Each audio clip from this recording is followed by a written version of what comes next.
Genesis Special with your host, Denny Somack. Over the next 2 hours, you'll hear conversation from one of rock's truly unique groups. We've talked to members past and present, and of course, there's lots of great music.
Venerable Charterhouse School in Surrey, England, had no idea it was making rock and roll history in 1963 when it admitted Peter Gabriel and Tony Banks, two young students with a mutual interest in music.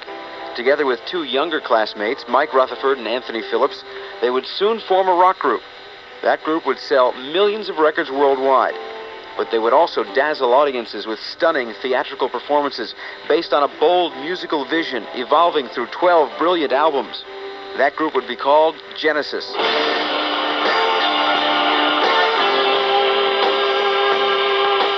Today, Genesis are three: Banks, Rutherford, and drummer and vocalist Phil Collins. And their story is one of patience, determination, and unshakable faith in their music. They formed out of two other Charterhouse bands, The Garden Wall and Anon. Richard MacPhail, vocalist with Anon and later tour manager with Genesis, remembers those days. I was at school with the four original members of Genesis, Peter Gabriel, Tony Banks, Michael Rutherford, and Anthony Phillips.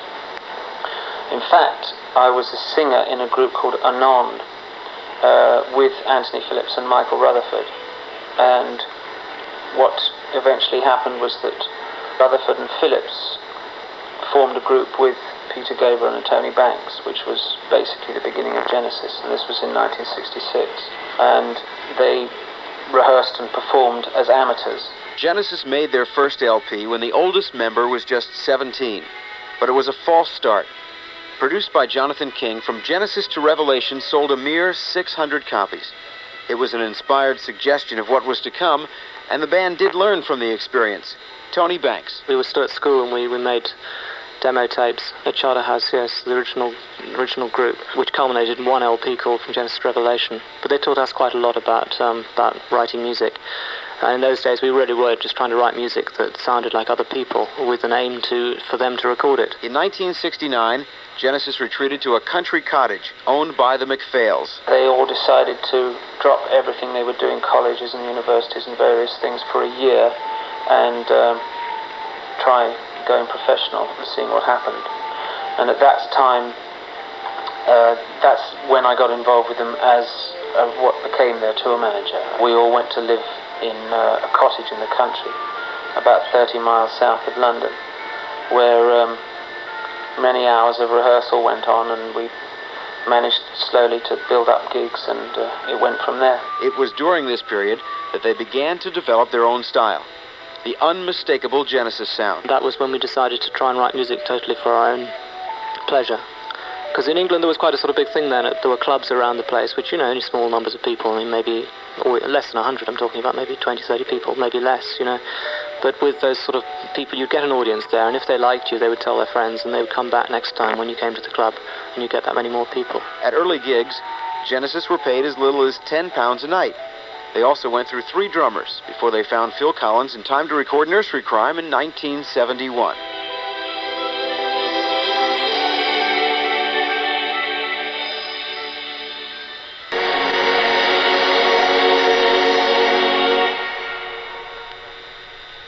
Fountain of Salmacis on the Genesis special. This song is from Nursery Crime, the album that debuted Phil Collins and Steve Hackett in place of John Mayhew and Anthony Phillips. How did Phil Collins become a member? I saw this advert, Tony Stratton-Smith, that Charisma Records require drummer sensitive to acoustic music and 12-string guitarist. I went to the Marquee Club one night, saw Strat and said, "Hello, this audition, what's it for?" He said, thinking that I could just say, "I need a job." He'd say, "Okay, I know you, you're in." But in fact he said, no, well, you got to come down for the audition, and that's not my band. I went down to Peter's parents' house, and it was a mansion. I mean, by comparison, it was a farm. And I remember coming out of the audition, and the guitarist, Ronnie, said to me, "You blew it, man. I don't think you got it, but I think I did all right." And he didn't get it, and I did. With the release of Foxtrot in 1972, Genesis began to arouse an interest in America. They demonstrated true rock theater with elaborate costuming from Gabriel, unparalleled musicianship, and high-level production. A New York radio station brought them over for their first gig, and reaction was ecstatic. Scott Muni, program director of WNEW-FM. The very first concert they did in America, they did a benefit concert here in New York, and I met them for the first time. And for a new group, totally unknown. I mean, they didn't have product ahead of that even, and it was sort of a risky thing to do, but the crowd took to them immediately. They were, you could tell they were good musicians, that they were not a group that had just formed a few months before and were some kids off the street trying to get it together. They had it together. Of course, the group remembers it a little different. Tony Banks. It was a complete disaster musically from where we stood. We had real trouble. English equipment, just in those days anyhow, it wouldn't work straight away over here because you've got the cycle difference, which is the big thing, the 50, 60 cycles, and that affects things like organs, which have a cycle-controlled motor. It means that they run very sharp. Well, not just sharp, they're about 3 notes out, And for the actual show, we had the most terrifying hum on the bass gear all the way through, and we were absolutely having a terrible time. All sorts of problems. The actual feedback from it seemed to be fairly good, and I think we did make a lot of sort of friends at that time, which was quite useful. Mike Rutherford. It was all a bit nightmarish, actually. I remember thinking that, at the gig I thought was hopeless, but apparently, the audience liked it. We left thinking that we'd conquered America. We came back for a proper tour a few months later to discover that New York had forgotten us, and the rest of America didn't even know who the hell we are.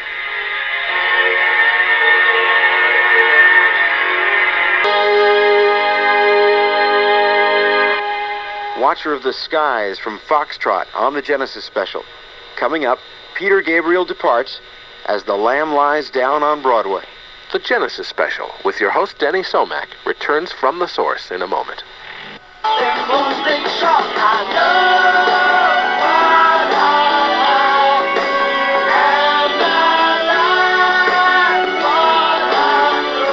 The popularity of Genesis continued to increase. And when Selling England by the Pound was released in 1973, it became their best U.S. seller to date. A live set had also been released following Foxtrot, and anticipation had been built for the epic double LP, The Lamb Lies Down on Broadway. This record debuted in late 1974. It is the most controversial record Genesis has been involved with. Peter Gabriel. I wrote all the story. All the lyrics were mine except for The Light Dies Down on Broadway.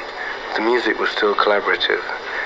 Tony, Michael, and myself probably did more of the original songwriting, because in those days, Steve and Phil used to do more of the arrangement side of things and less of the writing, although that changed since I left. Mike Rutherford. Yeah, I thought it was a great album at the time. We had a bit of a problem recording it because we were a bit behind with the... it was very slow with the lyrics. And it became a bit of a saga at the end. It dragged on and on. I think it's one of our best things. At the time, when it came out, it died a death, really, commercially. But then it's interesting that all these things now, a lot of people, they talk about it in such glowing terms as The Lamb.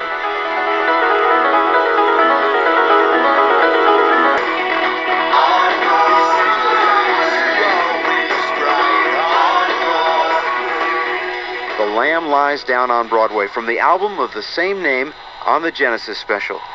This was Peter Gabriel's last recording with the group. His departure had been known to the other members for quite a while before it became public. Phil Collins. We were actually writing The Lamb when he first told us. Well, Peter was getting all the press. No one saw past Peter's costumes, to me.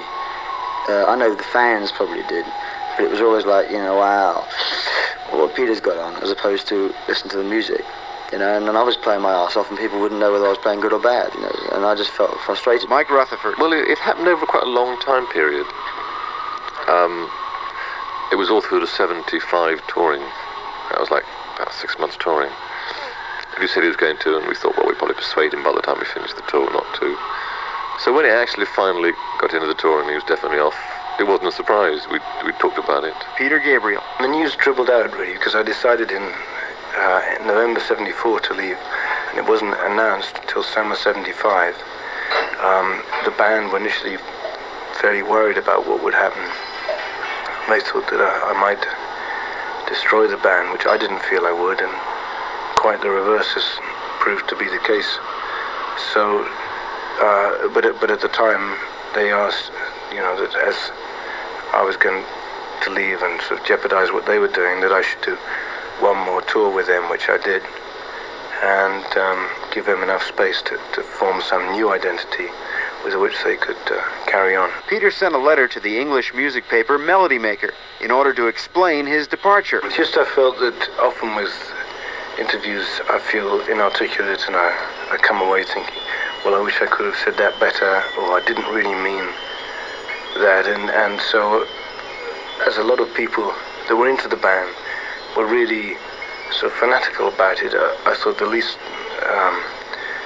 that I could do was to try and explain directly why it is I felt I had to leave, and I thought if papers would publish a letter, then maybe they'll get the drift of the reasons, rather than in an interview where it's almost certain to be slanted one way or another. Was there the possibility of the group not continuing? Tony Banks. I mean, obviously the idea crossed our minds, when anyone leaves, we thought about it. I mean, in the past, in 1970, when we had a big reshuffle, we thought about splitting up. But once we decided to carry on, the only thing then was to decide how we were going to continue, and we originally thought we were going to have to add a new singer. Mike Rutherford. When anyone leaves, you think about, do you carry on or not? And we came up with the idea that we'd give it a try. And the first sort of 2 or 3 days writing was actually just the three of us, because Steve was finishing off his solo album.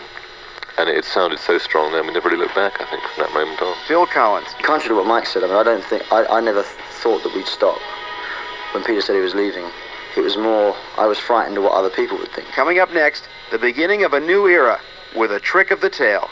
The Genesis special, From the Source, will continue in a moment.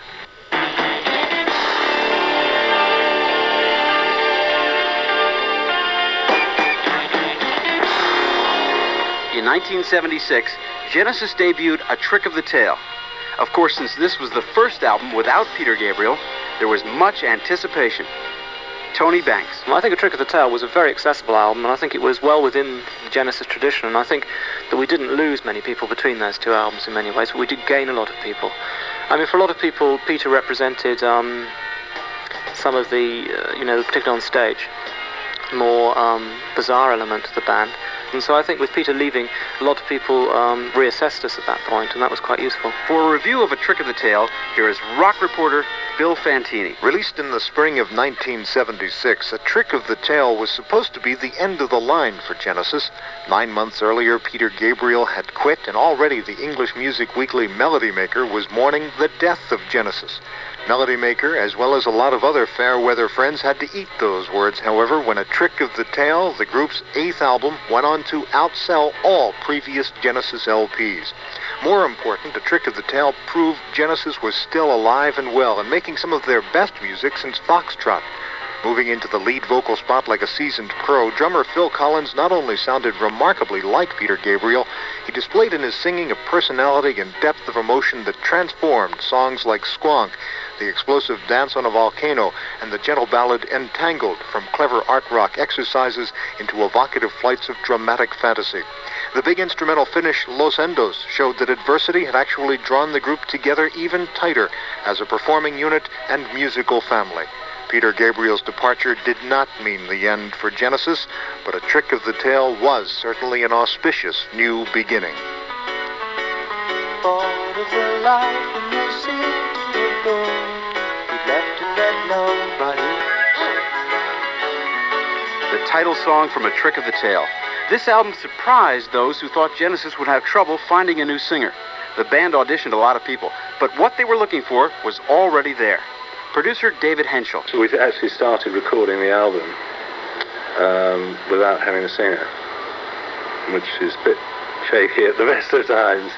And because all the stuff was recorded, Phil said, well, I'd just like a shot at singing this one. And I remember it was Squonk. And it wasn't sounding too bad. So we said, keep at it. And it turned out really well, and that's how it developed. Tony Banks. And we did audition a lot of people, but it didn't work out really. And we felt every time we were auditioning a singer, Phil would sing the song before him, to sort of to give him an idea how it went. And he always sounded a lot better.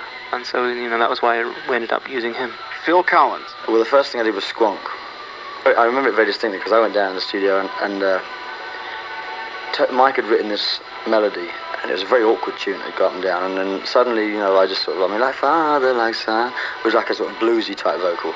But that was an improvised thing, and suddenly, like the tape stopped, and the button went down. I said, that sounded good. Let's go from the beginning again, because it's starting to happen. And there was suddenly this energy coming down from the control room, which, we all sort of felt. And then suddenly it was like, okay, now we have a course, and we're off.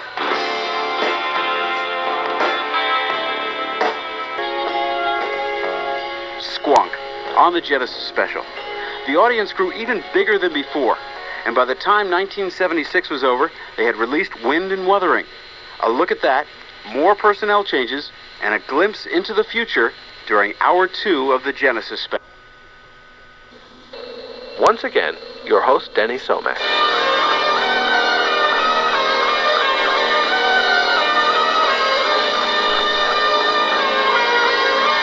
The audience for Genesis had grown even bigger than before, and by the time 1976 was over, another album was completed, Wind and Wuthering.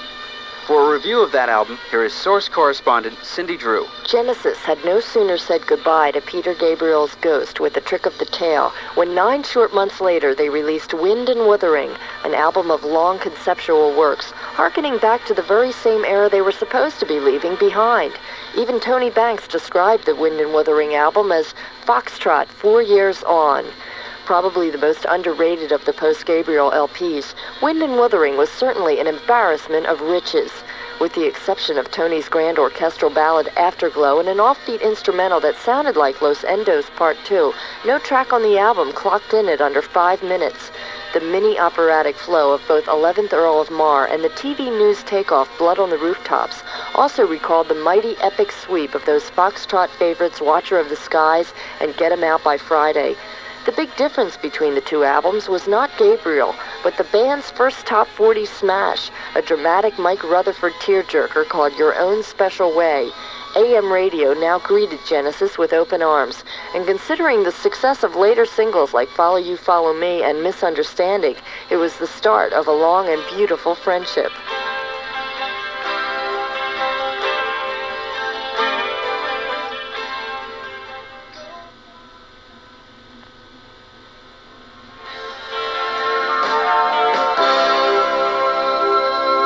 Your Own Special Way on the Genesis special. Genesis was firmly established on record, but during 1976 they had to perfect their live show. Another drummer was needed, and it was Bill Bruford that got the call. Genesis biographer Armando Gallo. Bill was an old friend of Phil, and Phil felt very comfortable with him. Bruford had played with Yes and King Crimson, and after his short tenure with Genesis, moved on to temporary stays with still more groups. Bruford explains his constant movement. Many musicians know, in fact, that groups are really actually for their use and not necessarily for the audience's use. It's a great pleasure that the audience enjoys the music too, but many times musicians form groups in order to develop, and when the group is redundant, then the loyalty is broken to that group. Bruford was included on the double live set Seconds Out, but the majority of percussion was supplied by Chester Thompson, who came to Genesis via Weather Report. Seconds Out would be the final appearance for Steve Hackett. He recalls that day exclusively for the Genesis special. I remember the day because I really decided that evening that I really couldn't deal with it anymore. And we were in there mixing the live album, and it was like he who shouts loudest, and whoever had whoever was sitting at the mixing console was kind of having his own way, and everyone was jostling for position, arms everywhere, you know what I mean? All these fingers on the faders, you know, not enough faders to go around, and we were mixing Supper's Ready, which in itself was something that I'd already done to the best of my ability once in 1972 on the Foxtrot album. I didn't feel that doing the rehash was doing anybody any favours, really, other than in terms of I think that the album is a very good introduction as a precede or part of the history of the band. But I didn't feel it was breaking new ground, and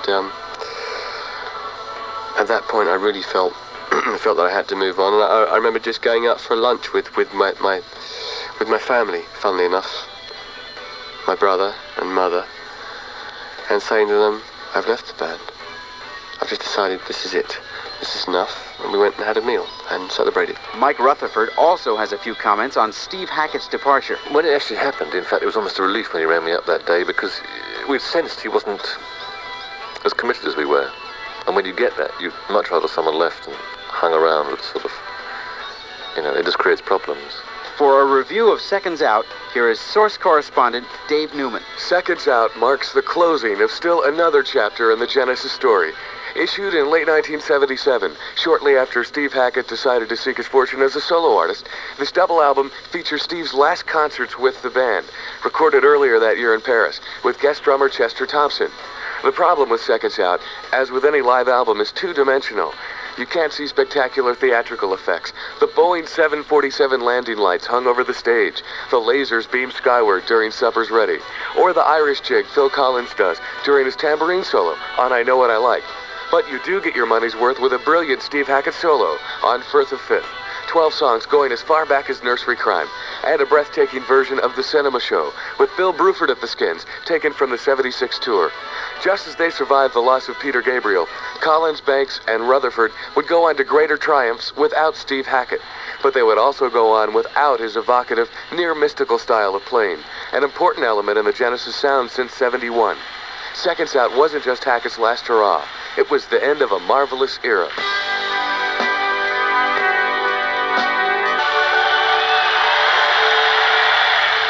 Afterglow on the Genesis Special. Next up, Genesis are three. The Genesis Special with your host, Denny Somack, returns from the source in a moment.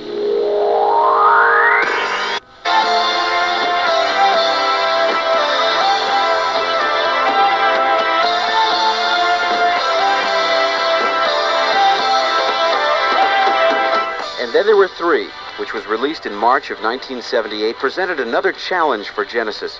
With Steve Hackett gone, making this album required a different approach. Producer David Henschel. Mike has played a lot of guitar in the past, and it was just down to spending a bit of time with him in the studio on the lead stuff. But, I mean, after Peter's leaving, I was sure we could go with Steve leaving, you know.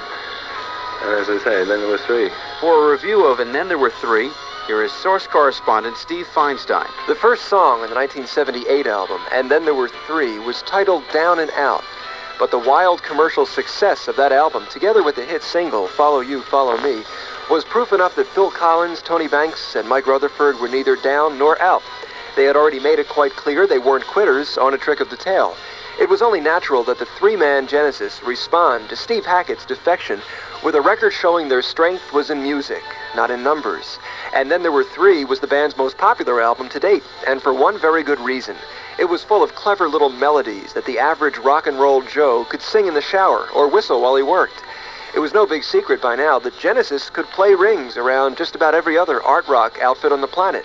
Hummable new songs like Tony's melodramatic lament, Many Too Many, and Mike's dreamy little ditty, Snowbound, verified for the pop world at large what the group's cult following had known all along. Genesis were a great pop group, not just a bunch of intellectual noodlers. It had been 10 long years since their debut single, The Silent Sun. But with And Then There Were Three, Genesis finally got their just reward, their first American gold album.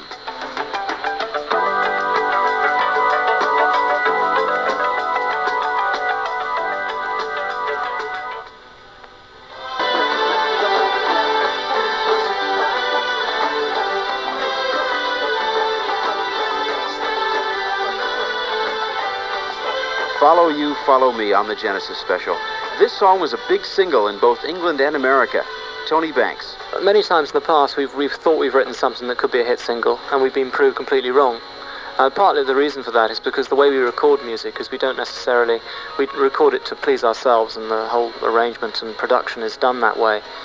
And I think it would be fair to say that if you do it for a hit single, a song has to, in a way, almost be arranged a certain kind of way, particularly in this country. If the vocals are a bit buried, then that's a bad start. If the drums aren't too forward, then that again is a bad thing. So in fact, for America, they remixed Follow You, Follow Me over here for a single, and I think that was sort of necessary. We felt we'd written a hit when we wrote it, an English hit, because we have a really little idea what makes it over here. So we weren't surprised when it was chosen as the single. Coming up, solo projects, Duke, and some previously unreleased live music.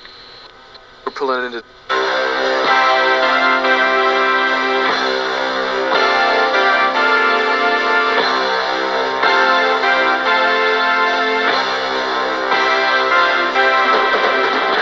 Between the period of almost 2 years from the release of And Then There Were Three and Duke, we got solo albums from both Mike and Tony. These projects served as a positive action in the band's development, which led to Duke. Mike Rutherford. With us, it did us the world of good, actually. I think it's possible to set the mood for the direction we take in the future, which is whereby the group albums become more groupy, more group written, more group involved. And you continue things on the side, solo involvements and projects, for that outlet. I think, because on the last album, definitely we all felt the stronger stuff was the group stuff.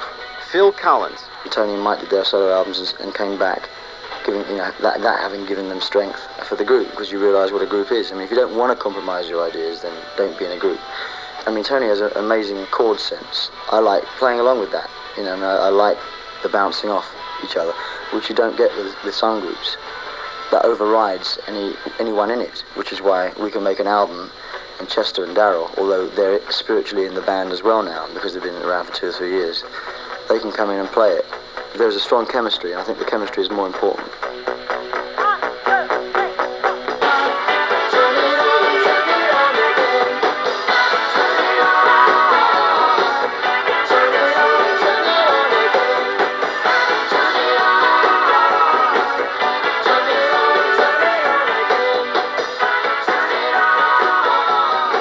Turn It On Again from Duke on the Genesis special.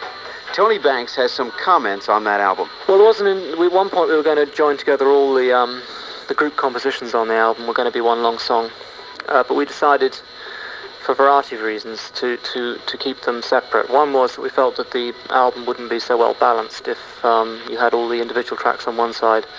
The other thing was we didn't really want to repeat ourselves, having done Someone Like Supper's Ready a long time ago, and if you string them together, then there would be comparisons, and we didn't really want that. And I don't know, just possibly we felt that particularly the songs Turn It On Again and Duchess stood up very well on their own as individual tracks, and to sort of put them as part of a long track. Often people ignore tracks that are part of a longer thing. We've noticed that in the past. It took the Lamb Lies Down on Broadway album. A lot of people could never see that as the separate songs it was. Misunderstanding showed the continuing writing process that Genesis was going through. Phil Collins. I mean, a lot of people actually have come up to us and said, a lot of old fans, why don't you write the surreal lyrics you used to? Why don't you write the fantasy lyrics? And the honest, simple answer is that we just don't write like that anymore.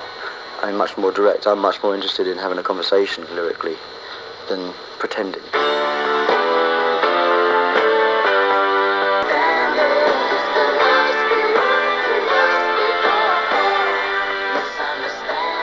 Misunderstanding from Duke on the Genesis special.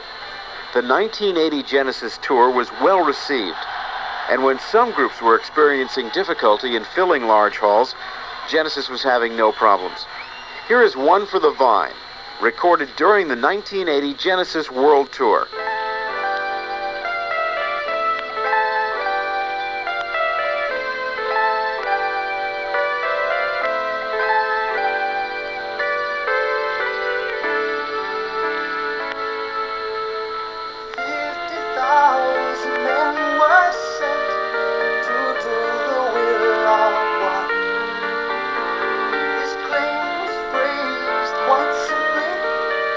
Don't you never voice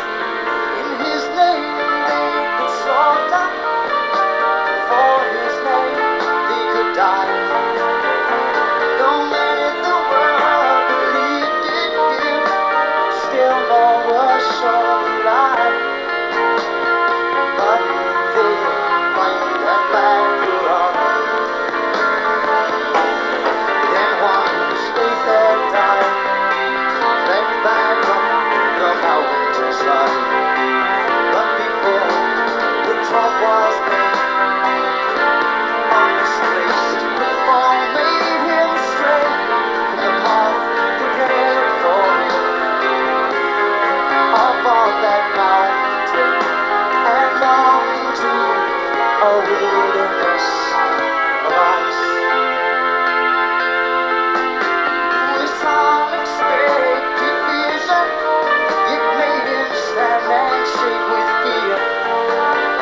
But nothing was his fright compared with those that saw him appear.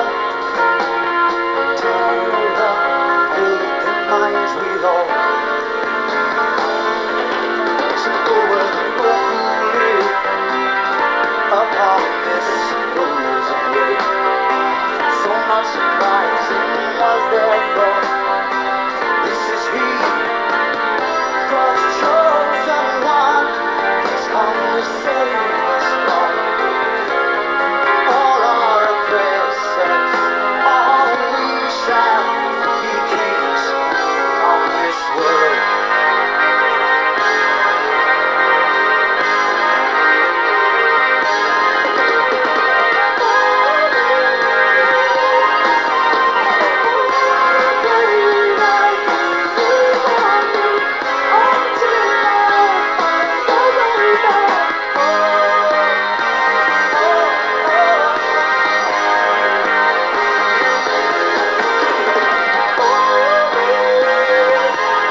traveled across the plateau of ice up to its edge, and then they crossed the mountain range, saw the final plain.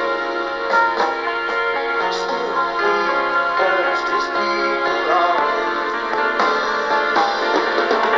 Then on the distant snow, where he took one without hope, he back up the mountainside. He thought he recognized him by his walk and by the way he felt, and by the way he stood up and he vanished into air.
One for the Vine, recorded live.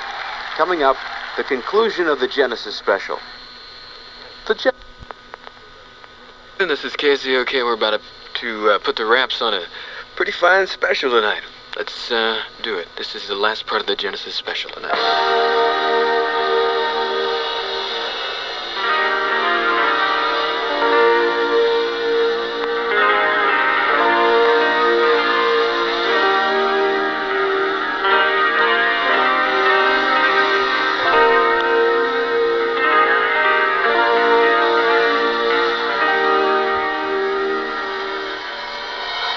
What's in store for Genesis in the future? We thought we'd ask a few people. Biographer Armando Gallo. I see them getting better all the time, like they've been getting better all the time for the past 10 years. And it's a pattern that has been repeating itself, you know, that every album has been selling always double the album before. Manager Tony Smith. You know, I can see the band still a performing force in 5-10 years' time. Whether we do quite as much live work in the future, I don't know. It depends on how we feel. Booking agent Mike Farrell. They're still growing. I mean, this band has not come close to peaking. I mean, it's still growing. Atlantic Records chairman Ahmet Erdogan. Genesis, I think, is going to be the group of the 80s. And what about Tony, Mike, and Phil? We're very bad at planning ahead. But the idea, I think, on the next album is to definitely to be slightly more ambitious, perhaps, than on the last two albums, just in purely musical terms. But on the next album, we'd like to try and have some sort of rather longer pieces, and perhaps some shorter stuff as well, I don't know. But certainly things that are a little more experimental. We've discussed the possibility of maybe doing a double one next time. Just an idea. I'd love to do it, yes. It gives you a lot of... Because there's so much more time, you feel much happier about putting on some sort of more experimental bits and just playing around a bit, you know. I can see this next album, whether it be a double or not, we can keep it just a group written material, because I'll have my solo outlet, Tony and Mike have theirs, and it doesn't interfere with the band. And I don't think it would interfere with the band if one of us had a top 10 album, you know. because of the attitude in the band at the moment. Often imitated but never duplicated, Genesis are well into their second decade, and there are plenty of young rock and roll bucks barking for them to get out of the way. But the day Genesis gives up is the day when you can show them, as Phil sings in Down and Out, someone who'll do it better. And in 1980, there is still no one who does what Genesis does better than Genesis. Thank you for joining us on the Genesis Special. I'm Denny Somack, and we'll be back soon with another Source event.